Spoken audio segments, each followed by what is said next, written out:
गुरु सुखद महिमा कही न जाए, जो कुछ कहूँ तुम्हारी कृपा, मौत कछु न बसा। स्वनिवास में विराजमान यतीन्द्र कुल तिलक संतमत के महामहिमावान वर्तमान आचार्य परम पूज्य महर्षि हरिनंदन परमहंस जी महाराज के पावन पाद पद्मों में कोटि कोटि नमन। मंच पर विराजमान अंतर बाहर से निर्मल स्वामी श्री निर्मलानंद जी महाराज के पावन श्री चरणों में नमन। परम आदरणीय सत्संग प्रेमी महानुभावों, धर्मानुरागिनी माताओं एवं धर्मशिला बहनों,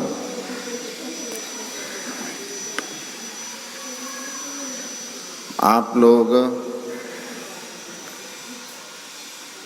नाम की महिमा को कल भी सुने थे और आज भी सुने हैं।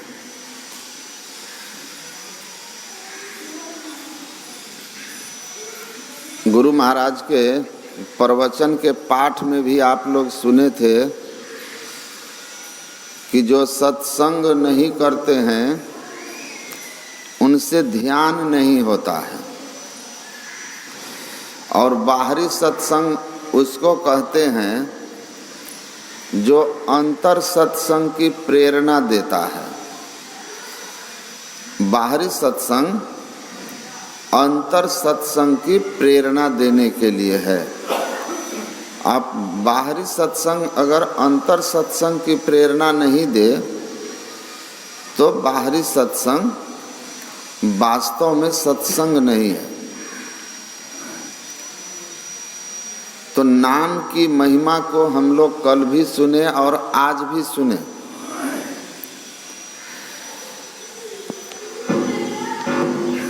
कि नाम क्या है, कि उसकी महिमा क्या है। कल जो हम लोग सुने थे, हेलो,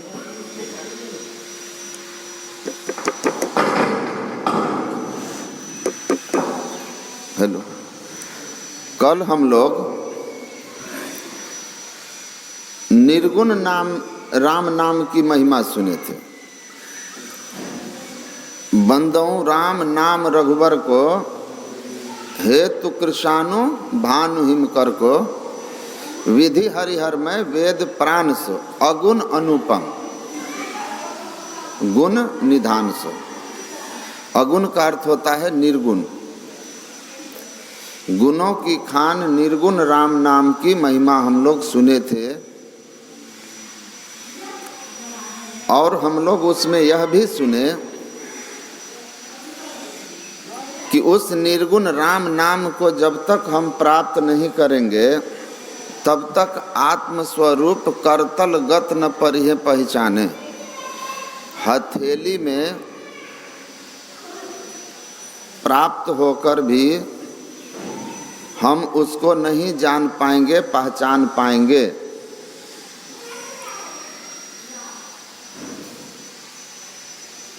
लेकिन आज जो हम लोगों ने सुना वह उस नाम को प्राप्त करने का आधार है। नाम की महिमा इसलिए हम सुनते हैं कि संसार ही नाम रूपात्मक है। नाम रूपात्मक संसार से पार जाने के लिए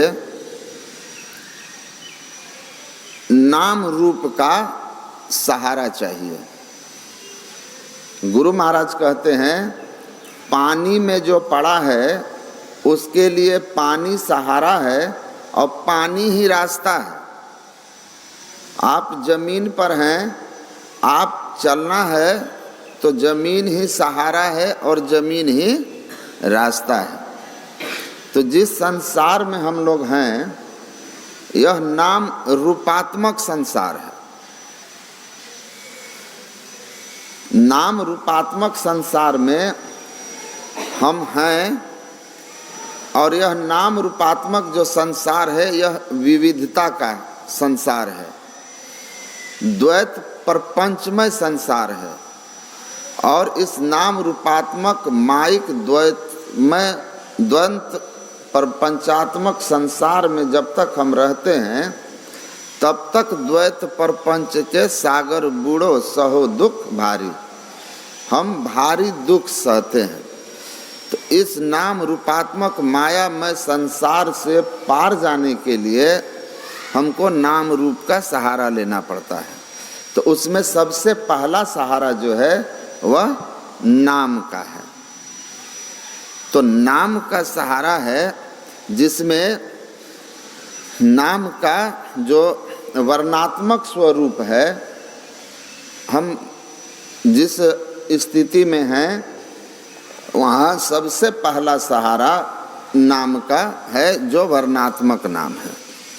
इसीलिए भक्तों के 4 प्रकारों की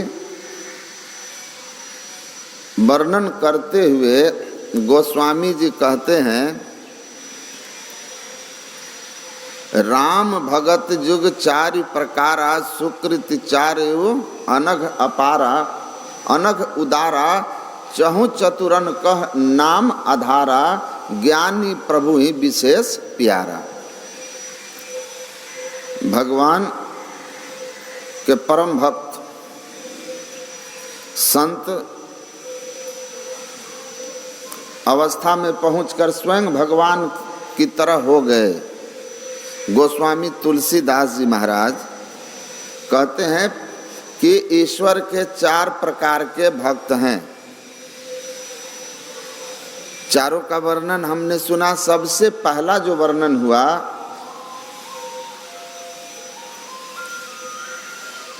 नाम जीह जप जागहि जोगी, परमारथी प्रपंच वियोगी, सोई ब्रह्म सुख अनुभवी अनुपा, अकथ अनामय नाम न रूपा।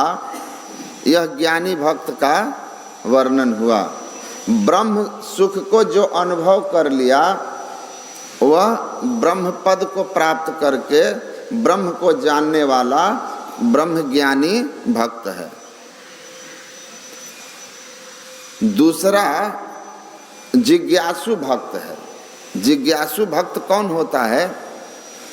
ज्ञानी भक्त संत होते हैं। वो ईश्वर के स्थिति को प्राप्त कर लेते हैं और ईश्वर से एक मेक होकर के ईश्वर हैं। उनको अब करना कुछ नहीं होता। जगत कल्याण के लिए, लोक हित के लिए, लोक को प्रेरित करने के लिए साधन भजन करता हुआ दिखते हैं। पूज्यपाद आचार्य श्री कहते हैं कि ब्रह्म मुहूर्त जब हो जाता था तो गुरु महाराज जगा कर कहते थे कि जाओ पानी लाओ। कुल्ला आचमन करते और कहते थे कि ध्यान पर बैठकर बोलते थे अब तुम भी ध्यान पर बैठ जाओ। तो गुरु महाराज को करना कुछ नहीं था, लेकिन स्वयं बैठ करके कहते थे कि अब तुम भी बैठो। भगवान कृष्ण भी गीता में कहते हैं कि तीनों लोक में कोई भी कर्म हमारे लिए शेष नहीं है, लेकिन महाजनों येन गतः सपंथा, श्रेष्ठ लोग जिस पथ पर चलते हैं कनिष्ठ जन उसी का अनुसरण करते हैं। आदर्श का जो हमारा आइडियल होते हैं, रोल मॉडल होते हैं, हम उनका अनुसरण करते हैं। तो गुरु महाराज बैठकर साधन करता हुआ दिखते हैं, क्योंकि कृष्ण भगवान कहते हैं अगर मैं छोड़ दूं कर्तव्य कर्म तो लोग हमारा उदाहरण देकर कर्तव्य कर्म त्याग देंगे। जैसे कबीर पंथ में अभी आप देखते हैं ना, आँख न मूंदो कान न रूंधो तनिक कष्ट नहीं धारो, खुले नहीं पहचानो हंसी हंसी सुंदर रूप निहारो।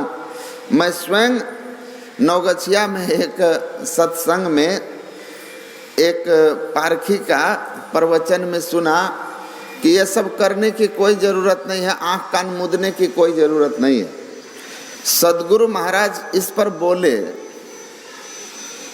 कि यह अंतिम स्थिति है, आत्मदृष्टि खुल गई तो आंख बंद है या खुला है इस चर्म चक्षु से कोई मतलब ही नहीं रह जाता है। ब्रह्मानुभूति जिसको हुई आत्मदृष्टि प्राप्त हो जाने के बाद, उसका यह आंख से संबंध ही खत्म है एक तरह से। उसकी तो दृष्टि में सर्व खलविंदम ब्रह्म होता है। लेकिन प्रारंभ में कबीर साहब कहते हैं आंख कान मुख बंद कराओ, अनहद झिंगा नाद सुनाओ, दोनों तिल एक तार मिलाओ, तब देखो गुल जा रहा है। तो प्रारंभ में तो आपको करना होगा, वो अंतिम स्थिति है। बीज में वृक्ष होने की पूरी संभावना है, लेकिन बीज अपने को वृक्ष घोषित नहीं कर सकता है। बीज को पहले अपने आप को जमीन में सड़ाना होगा, फिर अंकुरित होगा, फिर आगे चल के वृक्ष बनेगा, फूल लगेंगे, फल लगेंगे। तो एक प्रक्रिया होगी, जिस प्रक्रिया से बीज गुजरने के बाद वृक्ष होगा। बीज मैं वृक्ष हूं की घोषणा अगर कर रहा है तो बीज भ्रम में है। हाँ, बीज में वृक्ष बनने की पूरी संभावना है। अगर बीज निर्धारित प्रक्रिया से गुजर जाए तो वृक्ष हो जाएगा। आपने सुना होगा, मैं बेंगलोर में था तो वहाँ एक अपनी छोटी सी कंपनी खोले हुए हैं सॉफ्टवेयर की। पहले इंजीनियर थे, वही हमको ले गए थे। तो उनके 25-30 कार्यालय के स्टाफ लोग भी थे उसमें। तो मेरा प्रवचन हुआ, प्रवचन के बाद उसमें जो एक इंजीनियर थे साउथ के थे, थोड़ा अध्यात्म से उनका संबंध था। तो उन्होंने हमसे कहा कि स्वामी जी, जो वेद वाक्य है अहम ब्रह्मास्मि, अहम ब्रह्मास्मि, डू यू एग्री अहम ब्रह्मास्मि विद दिस वैदिक महावाक्य? आप वेद के इस महावाक्य से सहमत हैं? तो मैंने कहा किसी the same question someone asked to my Sadguru Maharaj in Jalandhar, है ना। गुरु महाराज कहते हैं कि जालंधर में मुझसे किसी ने पूछा कि अहम ब्रह्मास्मि से आप कितना सहमत हैं। तो मैंने वही उदाहरण दिया कि someone asked the same question to my Sadguru Maharaj in Jalandhar, and what was the reply of my Sadgurudev? I am 100% agree with this महावाक्य। मैं 100% इस महावाक्य से सहमत हूँ, बट नॉट नाउ, पर अभी नहीं। जिस स्थिति में आप पूछ रहे हैं या जिस स्थिति में आप हैं, अभी नहीं। कब? नदी जब सागर से मिल जाएगी तब। यथा नद्यः स्यन्दमाने समुद्रे अस्तं गच्छन्ति नाम रूपे विहाय, तथा विद्वान नाम रूपाद विमुक्तः परात् पर पुरुष मुपैति दिव्यम। नदी जब समुद्र से मिल जाती है तो नदी की अपना नाम रूप जो है वो समाप्त हो जाता है। नदी सागर से मिल करके सरिता जल जल निधि मह हो जाई, हो ही अचल जिमि जीव हरि पाई। परमात्मा से जीवात्मा का मेल हो गया, अहम ब्रह्मास्मि कंप्लीट, पूरा हो गया। तो यात्रा के अंतिम चरण में, या आप ऐसे कहें कि लक्ष्य पर पहुंचना, और तब अहम ब्रह्मास्मि की अनुभूति होती है। अहम ब्रह्मास्मि कोई मंत्र नहीं है, कि आप इसको जपिए। अहम ब्रह्मास्मि एक अनुभूति है। तुरिया साधन ब्रह्म को अहम ब्रह्म सो होय, तुरियातीत साधन यह मैं तू रहे न कोई। तो उस अवस्था में पहुंच कर के अनुभव होता है जब हम अपने अंतर चलते हुए माया के सभी आवरण से मुक्त हो जाते हैं। ब्रह्म सुख अनुभव, ब्रह्मानुभूति होगी, जीव पीव का मिलन होगा। वो ज्ञानी भक्त संत होते हैं, उनके लिए करना कुछ नहीं होता, फिर भी लोग को प्रेरित करने के लिए वो करते हैं, करने के लिए करते हैं। लेकिन ज्ञानी भक्त भी अगर कोई होगा तो उसका ज्ञानी बनने का आधार क्या है? योगाभ्यास करके योगी जपते हैं, जी नाम जपी जागहि जोगी, अर्थात वर्णात्मक नाम का, गुरु के दिए हुए मंत्र का हम जप करते हैं। और यहाँ से योगाभ्यास प्रारंभ होता है। ज्ञानी बनने के लिए भी आधार क्या है?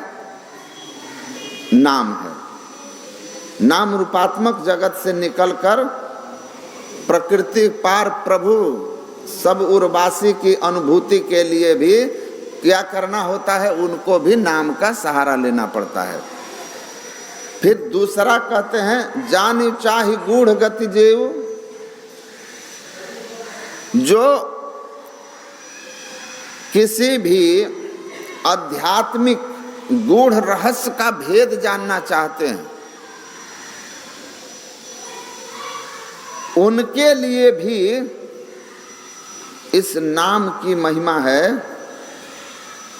कि इस नाम को जप करके वो भी उस गूढ़ गति को जान सकते हैं। जब आपका मंत्र में चित्त का सिमटाव हो जाएगा तो विलक्षण से विलक्षण स्फुरना आपके अंदर होगी और आपके भीतर जो आध्यात्मिक संशय होंगे स्वतः आपके अंदर से उसका उत्तर आएगा, क्योंकि अंतर के अंतिम तह में गुरु हैं। ज्ञान देने वाला, रास्ता दिखाने वाला कौन, कहाँ है वो?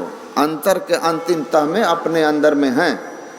देहस्था सर्व विद्याश्च, त्रिकुटी में तो जाकर संपूर्ण विद्या प्रत्यक्ष हो जाती है, लेकिन जप में भी चित्तवृत्ति के सिमटाव होने से दुर्लभ से दुर्लभ संत वाणियों के अर्थ अपने आप प्रकट होने लगते हैं, जिससे आप किसी भी संत वाणी को समझने समझाने में सहज हो जाएंगे।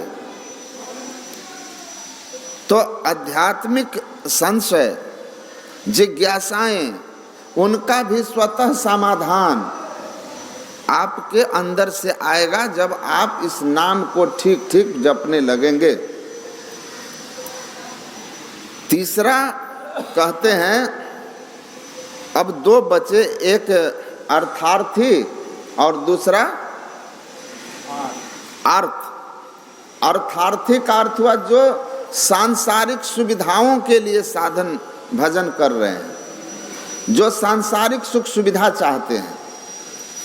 सांसारिक सुख सुविधाओं में संसार की व्यवस्था है और इसके साथ साथ संसार में जस कीर्ति है, तो इसके लिए भी कहते हैं ये नाम कैसा है, इसकी महिमा। जपहि साधक नाम जपहि लव लाए, हो ही सिद्ध अनिमादिक पाए। जो रिद्धि सिद्धि है, जिससे हमारी बहुत तरह की सेवा होती है और हमारी कामनाएं, जो हम कामना करते हैं उस कामनाओं की पूर्ति हो जाती है। दादू दयाल जी कहते हैं कि राम नाम का भजन कर। राम नाम का जब भजन कर रहे हैं, राम नाम जब आप जप रहे हैं, तो कहते हैं राम नाम का भजन कर, करता करे सो होई, दादू राम संहारता और न बूझिए कोई।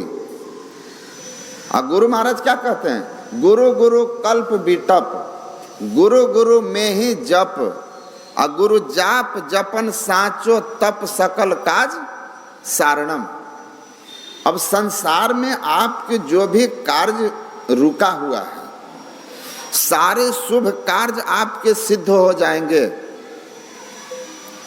यह कल्प वृक्ष की तरह है। कल्प वृक्ष के नीचे कहते हैं ना, कुछ मांगो तो पूरा हो जाता है। गुरु महाराज कहते हैं यह गुरु मंत्र जो है, यह कल्प वृक्ष है। यह भगवान का जो नाम आप जपते हैं गुरु से लेकर के, वह कल्प वृक्ष की तरह है। आप जपिए इसको, आपके संसार का कोई काम नहीं रुकेगा और संसार की समस्त शुभ कामनाओं की भी आपकी पूर्ति हो जाएगी।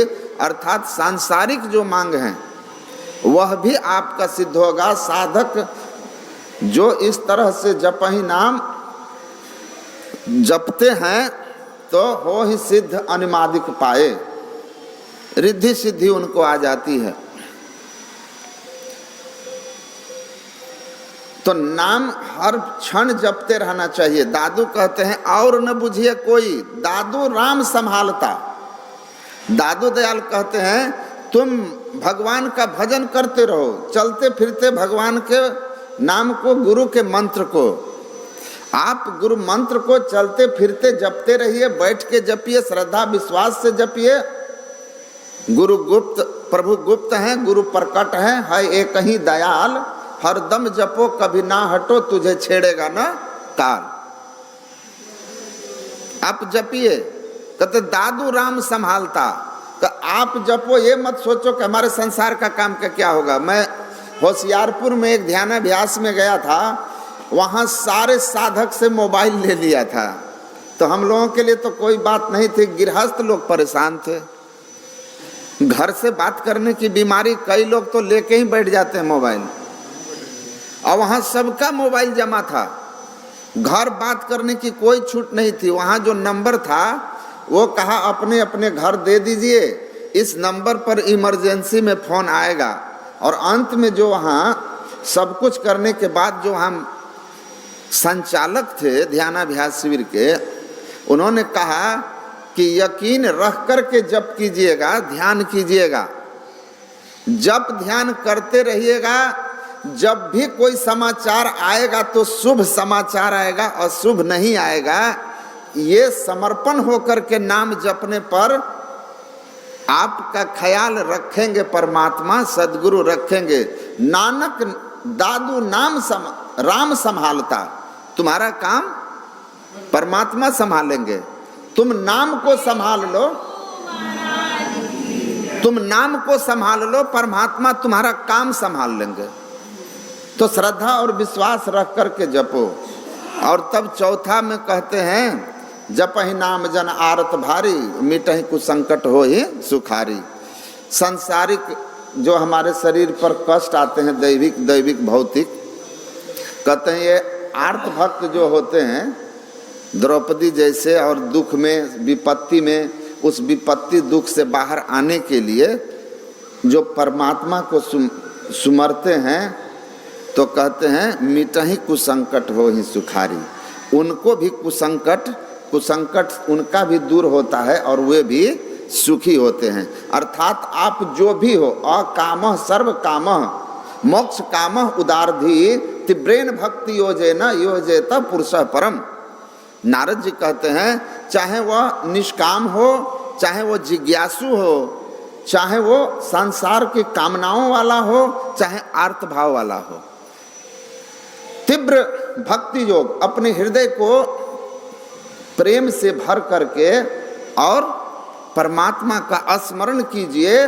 तो आप जिस भाव से पुकारेंगे, ये यथा माम प्रपद्यन्ते तांस तथैव भजामि हम, जिस रूप में आप भगवान को जिस भाव में भजेंगे, जिस हेतु भजेंगे, भगवान सर्वसमर्थ हैं, वो आपके उस भाव की पूर्ति कर देंगे। एक निष्ठ होकर के जपना चाहिए। इसीलिए तुलसीदास कहते हैं पायऊ नाम चारु चिंतामणि उर करते न खसई हो, अब ले नसानी अब ना नसई हो। चिंतामणि एक ऐसा मणि है जिसको मिल गया जीवन का चिंता चला गया। वैसे ही गुरु का मंत्र जिसको मिल गया और इस मंत्र को हरदम जपो वाला स्थिति में अगर रहेगा तो तुझे छेड़ेगा न काल, वह एकदम से मुक्त होकर के रहेगा, उसको कोई चिंता नहीं होगी। समर्थ गुरु सिर पर खड़े, माँ को का है सोच, सोचवा को है भाई। आप उनको जपते रहें तो वो आपको, आपका सब कुछ संभालते रहेंगे। इसीलिए थिर होके बैठो सत्संग बासी, देहु सकल बिसारी, जगजीवन गुरु कृपा करी है, ली है सकल संहारी। जगजीवन साहब कहते हैं थिर होकर निश्चिंत होकर भजन करो। अब यहाँ आए हैं ध्यानाभ्यास में तो निश्चिंत होकर के भजन कीजिए। जगजीवन गुरु कृपा करी है, सदगुरु की कृपा है होगी, ली है सकल संहारी। घर का भी काम संभाल लेंगे और आपके भीतर का भी संभाल करेंगे। इसलिए अंतर बाहर दोनों संभलेगा। हमको भजन करना है, जप करना है, श्रद्धा से विश्वास से इस मंत्र को जो मिला है, वस्तु अमोलक दी मेरे सतगुरु कृपा कर अपनायो, पायो जी मैं तो नाम रतन धन पायो। तो गुरु की दी हुई इस अनमोल मंत्र को, अनमोल जड़ी है ये, आप इस जड़ी को, इस मंत्र को जपते रहिए और आपका तेरा कार सरे सारा। बोलिए श्री सद्गुरु महाराज की जय।